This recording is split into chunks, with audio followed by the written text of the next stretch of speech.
할렐루야. 오늘도 함께 하신 분들, 또한 방송으로 참여하고 있는 분들, 또한 주님의 치료를 간절히 기다리는 모든 이들에게 치유의 은총이 함께 하시기를 간절히 축원합니다. 아멘.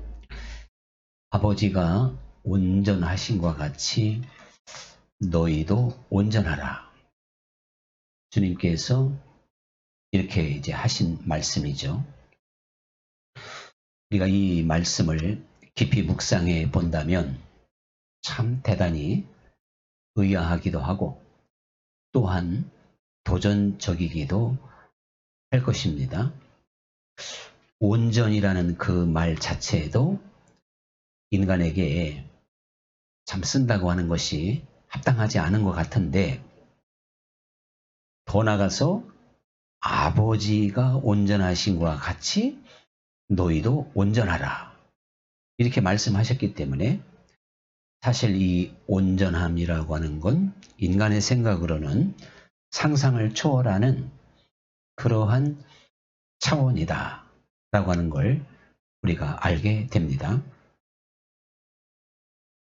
물론 이 온전이라고 하는 말을 생각해 볼 때 일반적으로 우리가 생각하는 어떠한 조그마한 잘못도 실수도 안 하고 오차도 없는 정확무한 어떠한 완벽한 이런 것들을 생각하기가 쉬운데, 그러한 의미로 이 온전이라는 말을 생각하기보다는 이 온전이 텔레이오스라는 말이거든요. 텔레이오스. 그래서 그 말 뜻을 생각해 보면 이 신자들이 하나님을 닮기 위한 목표, 그 목표를 충족시키는 것이 온전이다.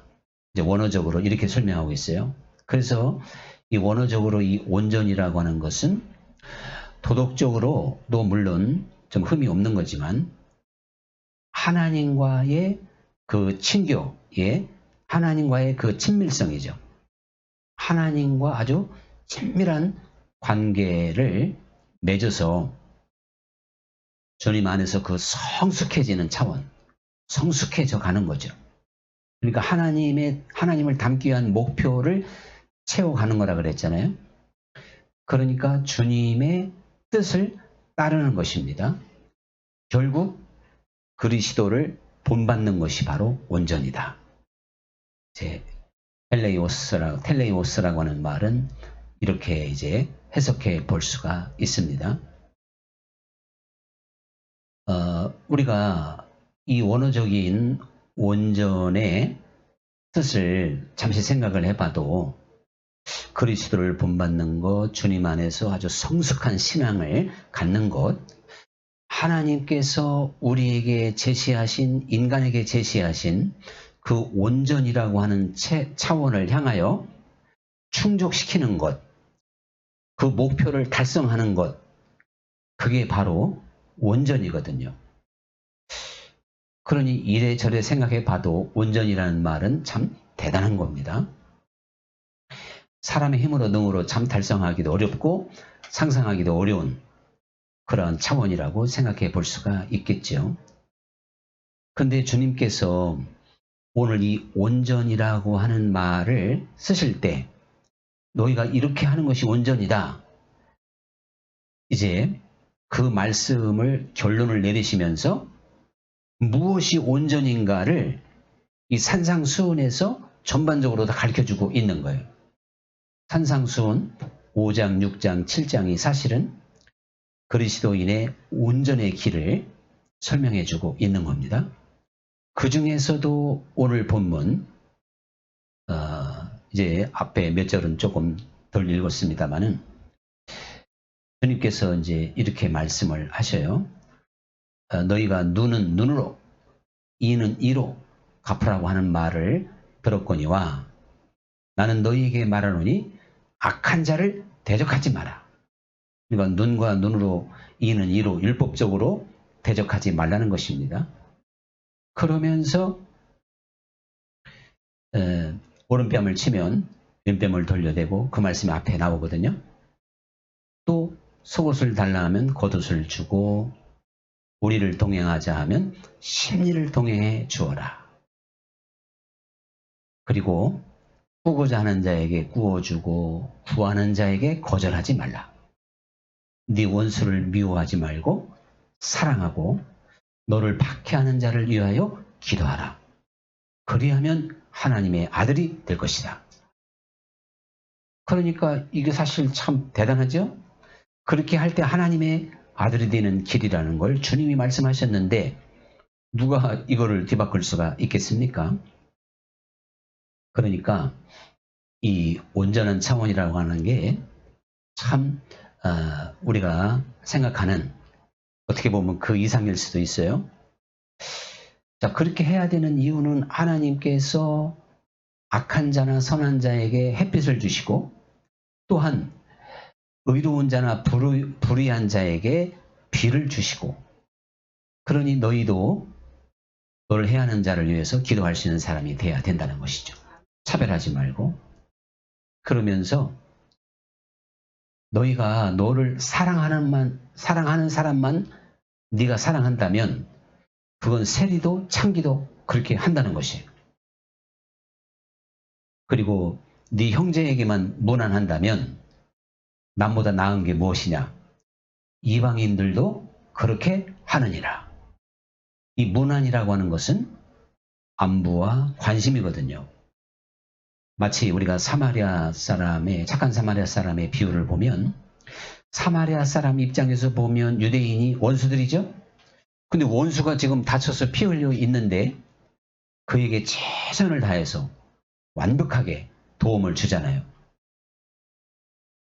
바로 이 문안 또한 원수에 대한 사랑 이것이 이제 온전한 것인데 주님께서 그 착한 선한 사마리아 사람의 비유를 들어주시면서 이것이 이웃사랑 또한 원수들에 대한 사랑의 이제 이야기라고 하는 걸 알려주기 위해서 그 비유를 들게 되었던 것입니다. 자, 이렇게 본다면 주님께서 이러한 말씀을 쫙 들려주신 다음에 아버지가 온전한 것처럼 너희도 온전하라. 그러니까 악을 악으로 갚지 말고 자 이렇게 우리들에게 하나님께서 햇빛과 비를 선한 사람, 악한 사람 또 의인이나 불의한 자나 모두에게 다 주듯이 너희도 그렇게 해야 된다. 라고 하는 것을 가르쳐 주시면서 이게 온전한 길이다. 이렇게 말씀을 하셨다 하는 것을 우리가 기억해 본다면 역시 이 성경에서 말하는 온전이라고 하는 것은요. 신령한 길이고 우리가 정말 그 신령한 차원에서 이루어지는 자, 그러한 세계인 걸 볼 수가 있는데 이 사도 바울이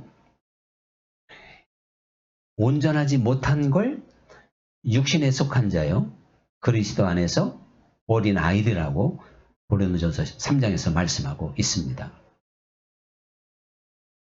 그러니까 이 온전한 사람은 영적인 차원이라고 말할 수 있겠죠. 너희가 시기와 투기, 시기심과 투기가 있으니 그리고 분쟁이 있으니 어찌 너희가 육신에 속한 자가 아니냐. 그게 지금 온전한 길이 아니라는 것이죠. 자, 이렇게 고린도 교인들 입장에서는요. 뭐 그게 큰 문제가 아닌 것처럼 서로 분당을 져서 싸우고 시기하고 미워하고 그러고 있단 말입니다. 근데 사도 바울은 바로 그것을 가리켜서 너희가 육신에 속한 자요? 아버지가 온전한 것처럼 온전하라 그랬는데 지금 온전한 길을 걷지 않는 거다. 이렇게 그들에게 가르침을 주고 있는 거죠. 그래서 또 사도 베드로가 그랬죠. 주 예수님이 강림하실 때 너희가 점도 없고 흠도 없이 나타나기를 원하노라. 그러니까 점도 없고 흠도 없다고 하니까 또 이게 굉장하게 생각할 수 있는데 원어적으로 생각하면은요. 이제 그 점이라고 하는 것은 하나의 결핍이에요. 그 카이오스라고 그래가지고 결핍, 결함, 결핍, 결함. 또한 그 뭡니까? 점도 없고 흠도 없다 그랬죠. 흠이라고 하는 것은 시그마라는 말 많이 쓰죠. 근데 이거는 좀 더 큰, 아주 그 점보다 큰 결핍과 부족함이에요. 근데 우리들이 이렇게 볼 때 뭐 2% 부족하다는 말을 많이 쓰잖아요. 근데 이 2% 부족한 것 때문에 항상 문제가 발생하잖아요. 문제가 터져버리는 거예요. 그래서 사람이 말을 우리가 그 어떠한 아나운서들이나 또한 제가 설교할 때도요. 단어 하나 잘못 쓰면 의미 전달이 안 될 수도 있고 이상해요. 100마디 했는데 한두 마디 잘못 쓰면 그 전체 의미가 전달이 안 될 수도 있고 이상한 이야기가 될 수도 있어요. 앞에 있는 사람과 이야기를 하다가 말 한마디가 잘못 실수해버리면 그 온전한 전달이 안 되잖아요. 이것처럼 온전이라는 게 이렇게 중요한 겁니다. 자, 성경에서는 분명히 우리에게 아버지가 온전한 것처럼 너희도 온전하라 이렇게 말씀을 하시는데요. 사람에게 온전이라고 했을 때에는 어떠한 실수나 잘못이 허용이 안 된다는 뜻은 아닌 거예요. 우리가 실수할 수도 있고 죄를 지을 수도 있어요. 그래도 그게 온전한 차원이 아닌 게 아니라 이거죠. 물론 온전한 차원에 가면 사실 죄를 짓지 않는 게 그게 사실은 합당한 것이지만 육을 가진 우리의 한계 안에서 죄가 나타날 수 있고 잘못할 수 있다는 걸 얼마든지 우리는 인정을 합니다. 그래서 성경에서 참 그 의인의 삶 또한 온전한 삶을 살았던 사람들의 이야기가 성경에 사실은 소개되고 있는 경우가 많아요. 대표적으로 아브라함, 이삭도 마찬가지죠. 아브라함, 이삭 당대에 참 온전한 사람들이거든요. 그런데 우리가 알다시피 아브라함도 어려울 때, 위기 때는 아주 거짓말을 쉽게 하죠. 뭐 쉽게 한 건 아니겠지만 이삭도 마찬가지예요. 참 이삭은 어떻게 보면 누구보다도 온전했던 사람인 것 같아요. 그랄 사람들이 이삭을 함께 이제 거주할 때 이 이삭이 자기 아내로 인해서 이제 거짓말도 했지만요. 처음에 그 셈을 팠는데 첫 번째 셈, 두 번째 셈까지 계속 양보를 합니다. 이 사실 이제 그 중동 지역, 고대 근동 지역에서 우물이라고 하는 것은 생명줄이죠. 그래서 물이 있는 곳을 찾기가 참 어려운데 고생해서 물의 근원을 찾고 거기에서 우물을 만들었는데 그럴 사람이 와서 뺏어간단 말이죠. 근데 이삭이 순순히 양보해요. 두 번째도 양보해요. 세 번째 우물을 팠을 때 더 이상 그들이 이제 찾아오지 않았기 때문에 그 세 번째 우물에서 이삭이 터전을 잡습니다. 로봇 하면서 이제 지경이 넓다. 이렇게 하면서 자, 이 정도면 참 자기 생명과 같은 우물을 순순히 싸우지 않고 양보했다. 이게 얼마나 온전한 차원이에요? 그런데도 자기 아내 때문에 또 거짓말을 하게 되었다 이거죠. 다윗은 어떻습니까? 하나님 보시기에 마음이 합한 자라 그랬고 성군이라 그러는데도 간음죄와 살인죄까지 범하는 그런 연약함을 보이고 있습니다. 그것이 뭐 당연하다든가 합당한 건 아니지만 우리 육신에게 그러한 것들이 이제 나타났다는 것이죠. 베드로도 믿음의 사도지만 이방인들과 함께 식사를 하다가요. 바울이 나타나니까 금방 자리를 떠나서 외식하는 죄를 범해요. 외식이라는 것도 그게 작은 죄가 아닙니다. 그리고 사도 바울도 참 고린도전서 13장에서 사랑을 이야기하면서 사랑은 언제나 오래 참고 이렇게 이야기했지만 바나바와 전도 여행 가운데에서 서로 심하게 다투고 갈라섰다 그랬어요. 서로 뜻이 안 맞아서. 자, 이렇게 본다면 이 온전이라고 하는 것이 정말 완전 무결? 자, 이러한 뜻은 아닌 것을 알 수가 있는데요. 분명한 사실은 이 온전이라고 했을 때에는 우리가 하나님께서 우리 사람들에게 하나님의 은혜와 능력과 그리고 사랑을 베풀어 주셔서 우리로 하여금 하나님을 닮을 수 있는 그리스도의 삶을 닮을 수 있는 그 하나님의 어떠한 목표를 충족시키는 그것이 온전인 거예요.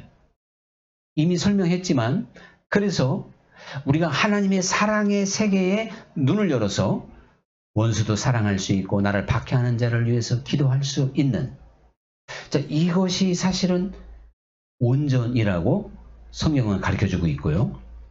우리 어떠한 죄나 실수보다도 하나님의 그 사랑의 삶에 미달되는 것을 성경은 심각하게 온전에서 네가 떨어졌다 하고 지적하고 있는 걸 볼 수가 있거든요. 우리가 계시록에 보면 사대교회 이야기가 나옵니다. 이 사대교회에게 주는 말씀이 바로 뭐냐면 네가 살았다 하는 이름은 있으나 실상은 죽은 자라는 거예요. 그래서 네 행위에 온전함을 내가 보지 못하였다. 자, 그런데 이 사대교회가 가지고 있었던 어떤 그들의 신앙 이런 것들은요. 우리가 이 온전한 세계에 눈을 열지 못하고 거기에 집중하지 아니하면 누구나 쉽게 빠질 수밖에 없는 그러한 내용입니다. 사대교회 교인들을 향해서 많은 행위가 있었지만 온전한 것을 하나님이 보지 못했다는 거예요. 온전한 행위를 못 봤다는 이겁니다. 그래서 살았다 하나 실상은 죽은 자로다. 오늘 우리들이 그리스도인이라고 하는 이름으로 선을 행하기도 하고 오늘도 또 믿음 생활을 하기도 하고 이렇게 신앙 생활을 합니다. 우리에게 많은 행위가 있어요. 기도도 있고 구제도 있고 하여튼 하루 또 일주일 한 달, 1년 지금까지의 신앙생활을 하면서 하나님께서 사대교회를 보듯이 우리의 행위를 이렇게 지켜봤을 때 온전한 것이 있는가 살펴봐야 될 줄 믿습니다. 지금 사대교회를 향해서 너희에게서 내가 온전한 행위를 못 봤다는 거 아니에요. 그들이 많은 일을 했을 것 아닙니까? 그런데 아버지가 온전한 것처럼 너희도 온전하라. 이렇게 말씀하신 주님의 그 온전한 차원 여기에서 이게 그들의 모든 행위가 이루어지지 않았다 하는 것을 우리는 찾아볼 수가 있는 겁니다. 사실 이 온전한 삶의 전형적인 모델을 우리 주님께서 이미 보여주셨잖아요. 주님께서 가룟 유다를 특별히 끝까지 사랑했다고 성경에 기록해 나와 있어요. 그런데요, 예수님은 가룟 유다를 부를 때부터 배반할 자라고 하는 걸 아셨어요. 그래서 너는 차라리 태어나지 않았으면 좋을 뻔했다고까지 유다에 대해서 평가를 하셔요. 그런데 3년 동안 유다를 데리고 다녀요. 그리고 마지막 유다의 발도 씻어줬지요. 함께 유월절 만찬도 나누어요. 그리고 가룟 유다가 예수님을 넘기기 위해서 입맞춤 할 때 그때도 피하지 않고 그 문안을 받아줘요. 자, 아까 예수님께서 뭐라고 말씀했어요? 세리와 창기들도 자기들끼리는 서로 문안한다 그랬죠? 이방인들도 자기들끼리는 문안한다 이겁니다. 그러니까 예수님이 이 유다를 왕따시킨 게 아닌 거예요. 예수님은 유다를 다른 제자들과 똑같이 대했으니까 유다가 마지막 날까지 머무른 거예요. 예수님이 유다를 배척하고 그냥 다른 제자들과 완전히 차별을 시켜버렸으면, 나쁜 사람 취급해버렸으면 유다도 거기서 견디지를 못했겠죠. 그런데 끝까지 사랑했다. 이렇게 지금 성경이 기록하고 있고 우리가 그걸 얼마든지 확인해 볼 수가 있단 말입니다. 그리고 예수님이 베드로가 예수님을 3번씩이나 부인한 거, 그 내용을 보면 유다 못지 않아요. 그리고 그렇게 믿었던 베드로가 누구 말대로 참 배신을 제대로 쳤는데도 그 베드로를 찾아가서 문안하고 용서하고 내 양을 먹이라 3번씩이나 이렇게 위로해 주지 않습니까? 자, 여러분, 물론 예수님이야 뭐 하나님 아들이시니까 당연히 그렇게 할 수 있죠. 이렇게 이걸 좀 생각하고 넘어갈 문제가 아닌 거예요. 성경은 예수 그리스도를 본받으라고 말씀하고 있고 주님께서 가신 길이 진리의 길이고 생명의 길이라고 말씀을 하고 있는 겁니다. 그러니까 우리가 예수님의 삶을 본받아야 되고 어린 양이 어디로 가든지 그 가는 길을 따라가는 자들이 구속함을 받았다. 계시록에서 그렇게 말씀하고 있잖아요. 그 어린 양이 누구냔 말이에요. 예수님이에요. 우리는 어린 양이 어디로 가든지 그 뒤를 따라가는 자들인 줄 믿습니다. 어린 양이 아버지가 온전하신 것처럼 온전한 길을 걸어갔어요. 그건 사랑의 길이었고 원수까지라도 끌어안을 수 있는 길이었고요. 정말 그 대단한 길이죠. 우리가 여기에 전심전력하지 아니하면 정말 우리는요 하나님의 말씀을 온전히 이해를 못한 거예요. 이거 참 수박 겉핥기식인 거예요. 주님께서는 우리로 하여금 아버지가 온전한 것처럼 우리도 온전한 사람이 될 수 있도록 우리를 위해서 죽으셨어요.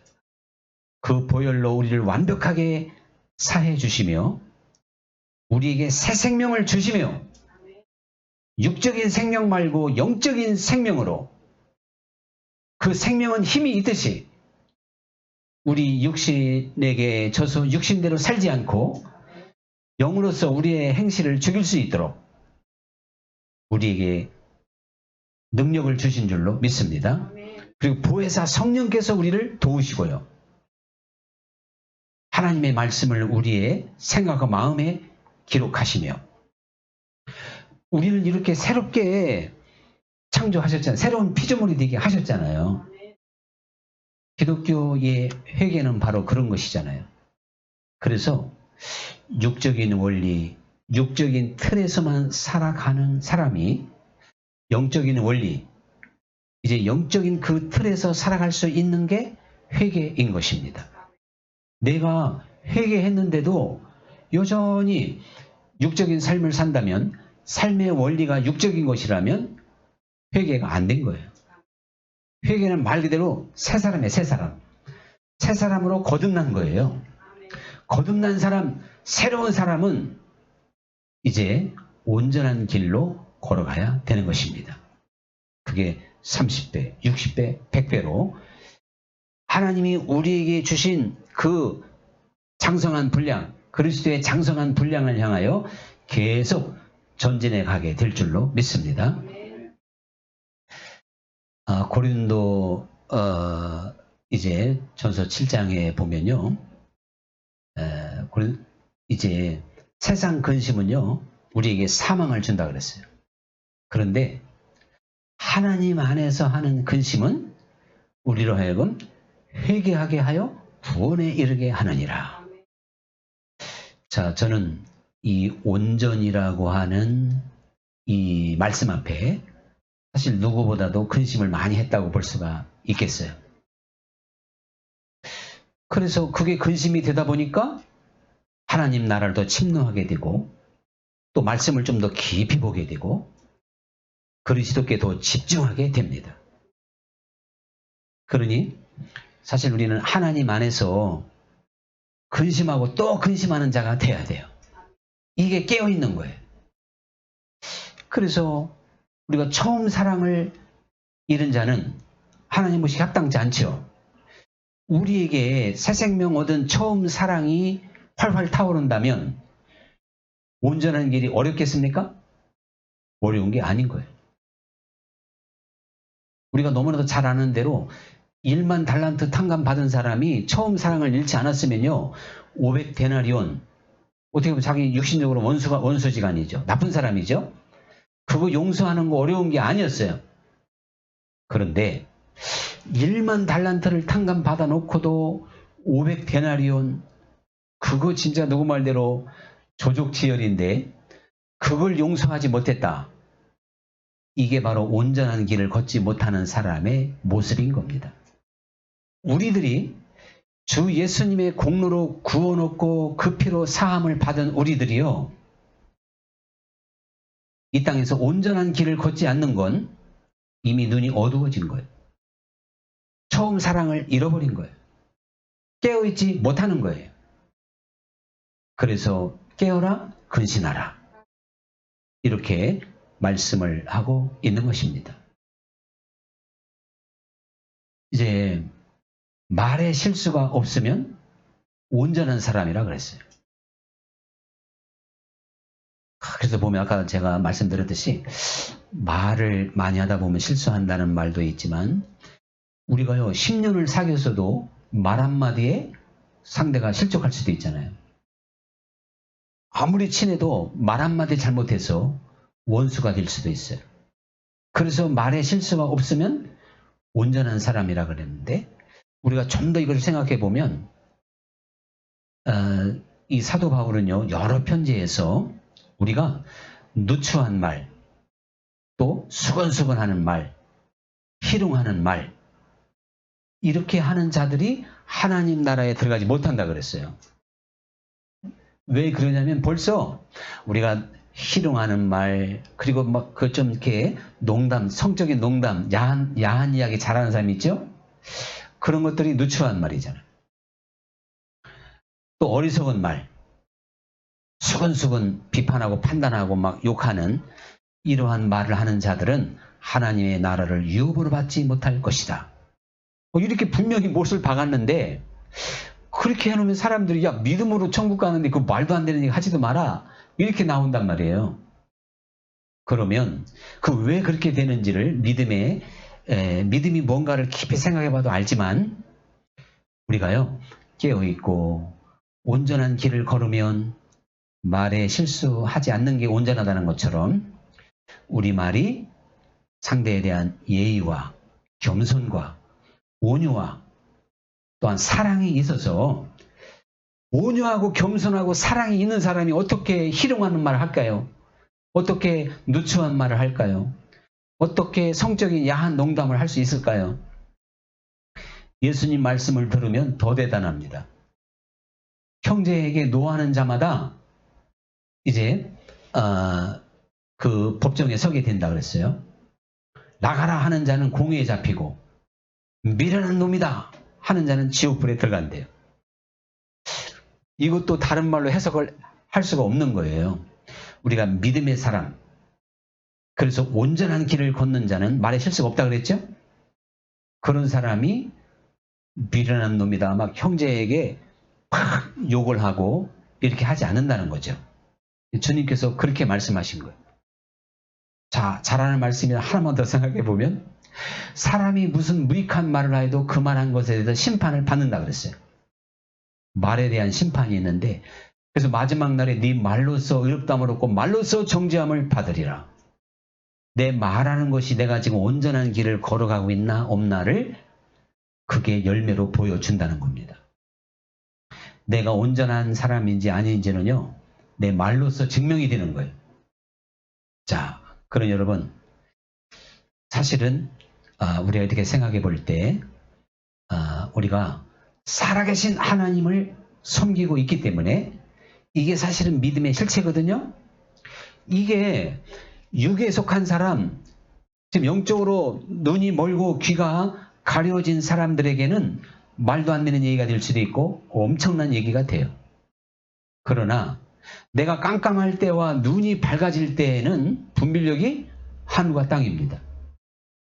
우리는 신령한 세계에서, 또 믿음의 세계에서, 온전한 세계에서 하나님을 섬김으로 우리가 이웃에 대한 사랑과 배려와 용서의 마음이 있어서 우리 마음에 강팍한 것이나 원수 맺는 것이나 미워하는 것이나 이런 것들이 얼마나 위험한 것인가를 즉각 깨닫고 회개하고, 그런 것에 날마다 정말 사로잡히기 쉬운 우리들이니까, 그래서 날마다 자기를 부인하며 주님 안에서 내 믿음을 잘 지켜야 될 줄 믿습니다.